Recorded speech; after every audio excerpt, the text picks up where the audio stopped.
It's Breaking the News Plus on this Monday night.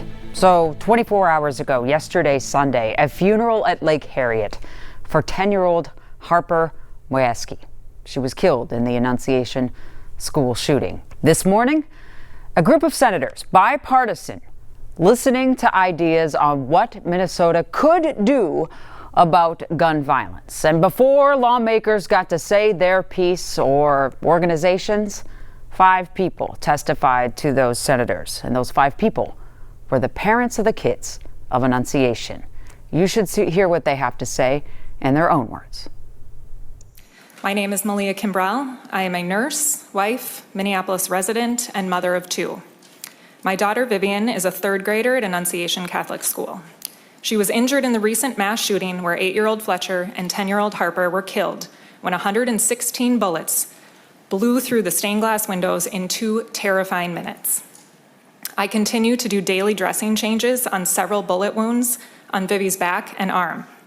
Can you even imagine cleansing bullet wounds on your 9-year-old that they suffered while sitting in church? Her bullet wounds will eventually become scars, but the shrapnel embedded inside her will stay with her forever. And the same is true for the emotional trauma she suffered. Our entire community is suffering, but we haven't lost hope. I have a lot to say, but my time here is limited, so I'll cut to the chase. Undoubtedly, there will be another mass shooting, and more kids will die. If you think it won't hit your community and someone you love, think again. It is up to our lawmakers to decide what type of weapon the next mass shooter is armed with. You have that power, and with power comes responsibility. You have a responsibility to keep our kids as safe as possible. Any lawmaker who chooses not to support legislation banning semi-automatic, military-style assault weapons and large-capacity magazines is personally signaling to every child in the state of Minnesota that their safety doesn't matter enough. When the next mass shooting happens, who will be able to say that they at least tried to minimize the lives lost? This is one thing that can be done, one tangible step, one meaningful change, one attempt at keeping our kids safe. I am not naive enough to think that this will solve the problem entirely. There is more that we can do, and we should exhaust all of our options. But doing nothing is not an option. This legislation is what can be done soon, so make it happen. Taking action is our only hope. Our kids deserve to have their safety prioritized above all else. And if you stand in the way of that, shame on you. If you think it's acceptable that kids' lives are sacrificed while semi-automatic rifles can continue to exist here, shame on you. There is a risk and benefit to every decision. Saving kids' lives is the ultimate benefit that outweighs any possible risk. I would do anything to save my child's life. Wouldn't you do the same for yours? If there was a person shooting into a crowded room where your child was innocently sitting, how can you be comfortable with the shooter having easy access to legally buy an AR-15 capable of firing off more than 100 bullets a minute? What if the best option available was a Remington hunting rifle that fires less than 10 bullets a minute? Which option gives your child a greater likelihood of survival? Which option would save countless lives? You have the power to decide what the next mass shooter will or will not be armed with. You have the power to make a difference and have a positive impact on the safety of our kids. I beg you, take responsibility and don't let this opportunity pass you by. Our kids deserve a future filled with hope. Thank you. Thank you, Ms. Kimbrell. Ms. Damon, did I pronounce that correctly? Yes, thank you. Chair Latz, my name is Megan Damon, and I am the mother of 2 Annunciation Catholic School students. They're here today. On August 27th, my children and others were under rapid gunfire for 2.5 minutes. 120 bullets shattered stained glass, ricocheted off pews, and tore into flesh. Fear, death, and destruction followed. All of this was preventable. Children describe how the bullets rained down. The ongoing grief, confusion, disruption, and trauma is our reality. All of this was preventable. Yesterday, I attended the memorial and celebration of life for Harper Moyeski, 10, We committed to carry Harpard's light forward. Last Sunday, I attended the funeral of Fletcher Merkel, 8. We committed to keeping Fletcher's exuberant energy going. All of this was preventable. I stand in full support of Senator Mohammed's proposal to ban assault weapons. My family is a hunting family. This is not about hunting weapons. This is about assault weapons, which have no place in civilian life. I am a nurse specializing in health promotion and disease prevention for both populations and systems. I see gun violence as a public health crisis. Every day in the U.S., more than 200 people are killed or injured by firearms. All of this is preventable. I urge you to support Senator Mohammed's proposal and to encourage your colleagues in the Senate to vote in its favor when the time comes. We can follow the lead of the 11 states that already banned assault weapons in high-capacity magazines. These states have demonstrated dramatic reduction in injuries and deaths after their bans. We can look to other nations for evidence, for example, Australia, where mass shootings have been eradicated since their ban of assault weapons.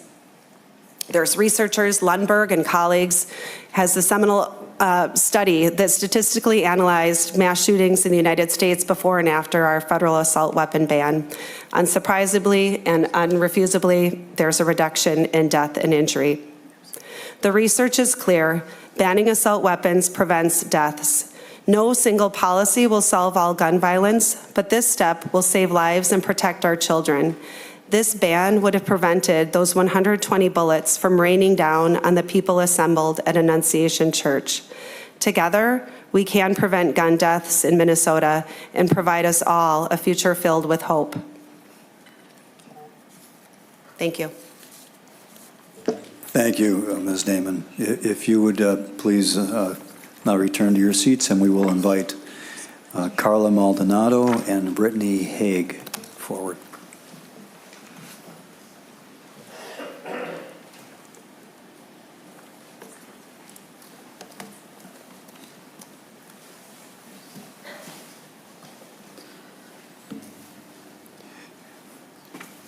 Ms. Maldonado, go ahead and. Good morning. Thank you. Mr. Chair, members of the working group, my name is Carla Maldonado, and I'm the mother of 2 children who survived the shooting at Annunciation Catholic School on August 27th. Thank you for convening this working group and giving me the chance to speak today. Almost 3 weeks ago, my children were at their weekly school mass, praying in a sacred space when a gunman opened fire on them. 2 innocent children, Harper Moisky and Fletcher Merkel, were killed, just 10 and 8 years old. The morning of August 27th began like any other. I walked my kids the 2 blocks to school, kissed them goodbye, and walked home. Minutes later, my husband and I heard gunshots from our kitchen. My husband knew immediately what they were. I didn't want to believe it. Not here, not in our neighborhood. But then the second round of shots rang out. My husband said, "Those gunshots are at the school." I ran toward the school. My heart pounded in the pit of my stomach. My mind was flooded with images of my children shot and lying dead in their own pool of blood. I experienced a level of fear and horror I never knew existed.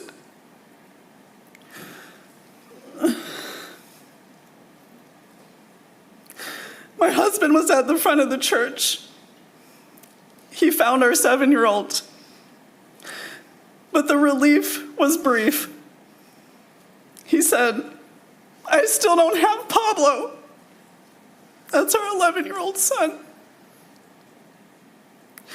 The moments that passed next felt like an eternity. Eventually, Pablo did leave the back of the church through broken glass doors. He was among the group that had sheltered in the basement.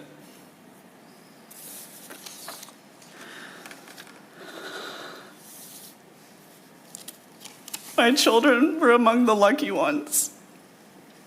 We got to hug them after school that day. But they are not the same kids that I dropped off that morning. They have nightmares. They flinch at loud noises. They don't want to be alone. They scream for me with a panic in their voices that makes my heart hurt. They ask questions now, like, why does the shooter want to hurt us? As a trauma therapist, I'm well aware of the research of the impacts of trauma on the lives of the individuals who suffered. We are now living that. But you don't need data. You don't need research. What you need to do is to look into the eyes of my 7-year-old at night. And she looks at me and tells me she can't go to sleep because she's afraid there's a shooter in the house. This is our family's new reality. And this is a reality that so many of the families in our Annunciation community are suffering. The truth is, none of us will be the same after this. And I truly hope this can move us forward together, because that is what we need right now for our children. No matter who you are, what community you're from, how much money you make, who you voted for, who you prayed to, or if you pray at all, we want the same thing. We want our children to come home safe from school. I implore you, ban assault weapons and high-capacity magazines. There's one thing that kept more kids from dying on August 27th, and it wasn't a law or a policy. It was church pews. This is not safety for our children. This is not protection for our communities. This is survival by chance. And our children deserve better than this. Do not wait for another child to die. Do not wait for another mother to be sitting here again, telling you their story of fear, sorrow, and grief. Because the mothers, we will keep coming. We will keep speaking until our children are safe and until they can rest their heads safely at night, because they know they live in a country full of good people who care about their lives. And they will know this not by the words you speak, but by the actions you take to protect them.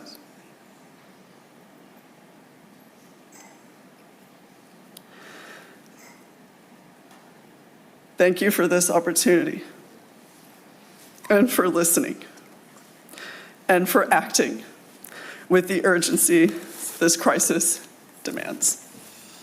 Thank you. Thank you, Ms. Maldonado. Ms. Haig. Good morning, co-chairs Latz and Mohammed, members of the working group. My name is Brittany Haig.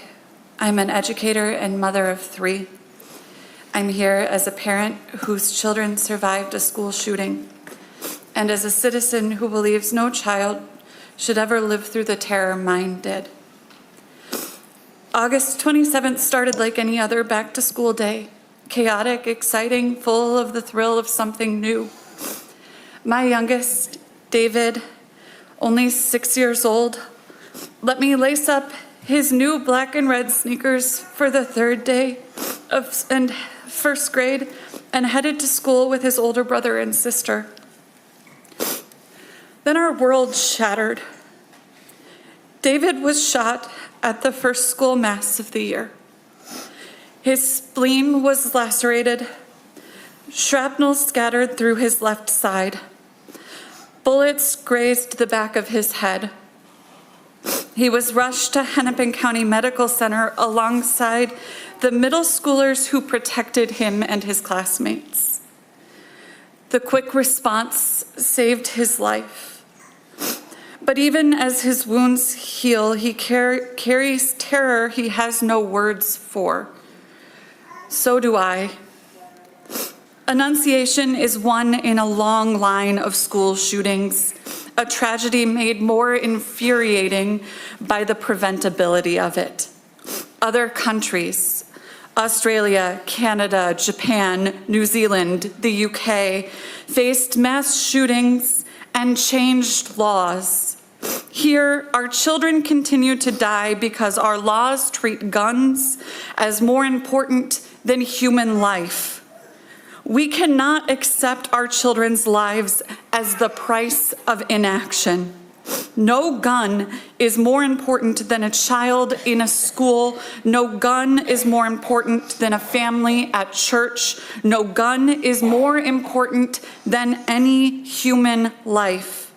I strongly support measures being proposed today, including prohibiting assault weapons and high-capacity magazines like the ones used in the Annunciation shooting, safe storage requirements, restrictions on ghost guns and binary triggers, repeal of state preemption of local firearms laws, public awareness campaigns for extreme risk protection orders, and the establishment of an Office of Gun Violence Prevention under the Department of Health. David wrote to leaders himself. He said it more simply. I got glass in my head. My buddy got hurt and I think he was bleeding on his head. My body has a scar from getting hurt. I went to the hospital. People shouldn't buy guns, and I think we should get rid of them. Guns are mean and harmful.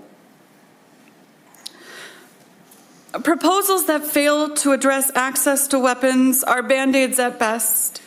Hardening schools is not the answer.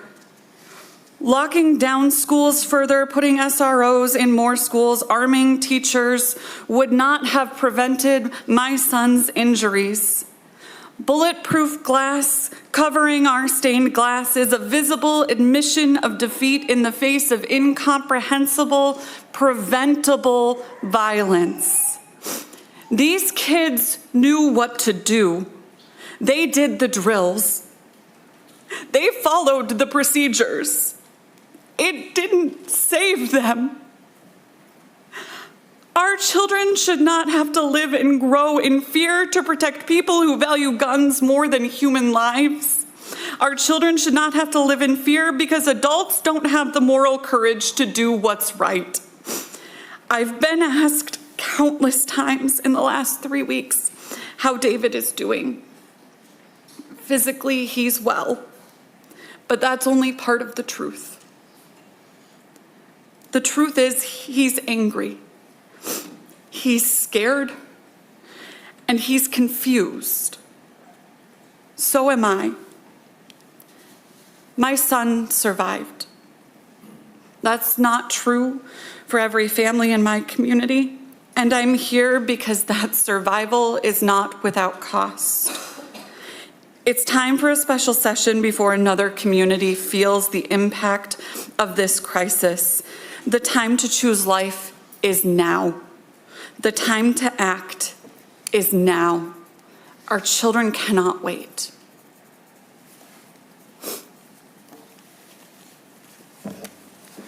Thank you, Ms. Haig. If you two testifiers would please return to your seats. We have one more parent to testify. It's Brock Safe. And then if Becca Dryden could also come forward at this time.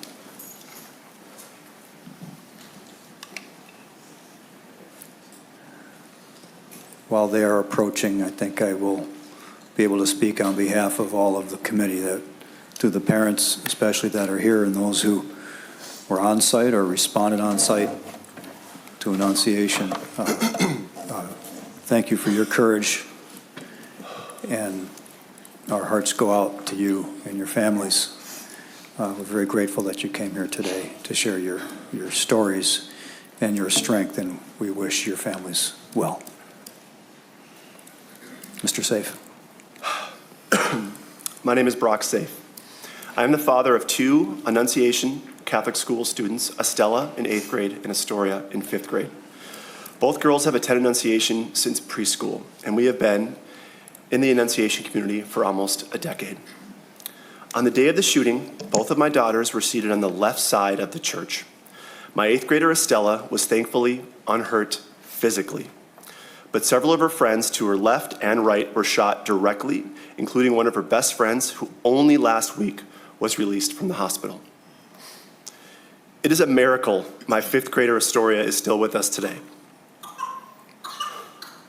She was located next to one of the windows where the pathetic coward carelessly shot dozens of military-grade AR-15 bullets through the stained glass windows of the church. Astoria was grazed by a bullet in the forehead and another on the right side of her neck. In addition to this, she has multiple bullet fragments lodged in her head, which will most likely be there for the rest of her life. Astoria was literally praying next to one of her best friends who was murdered in cold blood by this monster. This heartbreaking tragedy is something Astoria is still struggling to understand and will most likely for the rest of her life. My 10-year-old daughter, along with many others, are left to cope with horrific images that only seasoned combat veterans experience on the battlefield. And again, they were praying in a school church when this happened. What our children and teachers endured is unimaginable, a devastating consequence of a nation that continues to prioritize their love of guns over the safety and lives of our children. This is why I'm here. What happened on August 27th cannot be erased. It must stand for something. This must serve as a catalyst for meaningful change. It is our responsibility to break the cycle and ensure it does not continue to repeat as it has for so damn long. We cannot continue to live in a society where a deeply troubled individual can walk into a gun store and buy assault-style weapons, these machines that have no rightful place outside of a war zone. Yet this monster was able to legally acquire an AR-15, which he then used to unleash 116 rounds in just 120 seconds, tearing through a church filled with terrified children and staff. I personally do not own guns, but that does not mean I'm anti-gun. I completely understand the want for it for protection and for hunting. What I don't understand is why high-capacity semi-automatic rifles, bump stocks, and extended magazines continue to be legally and easily accessible. We urgently need stronger restrictions and sensible reform to our gun laws to ban these type of weapons. We need to make it as hard as humanly possible for these type of monsters to hurt our kids. Nothing will bring back Harper and Fletcher, our sweet children who were taken from us. And we cannot undo the heartbreak and tragedy that unfolded at Annunciation on that devastating day. However, we have a solemn responsibility and a moral obligation to fight for children across America to ensure that no other child faces the same fate. We cannot and we must not fail them.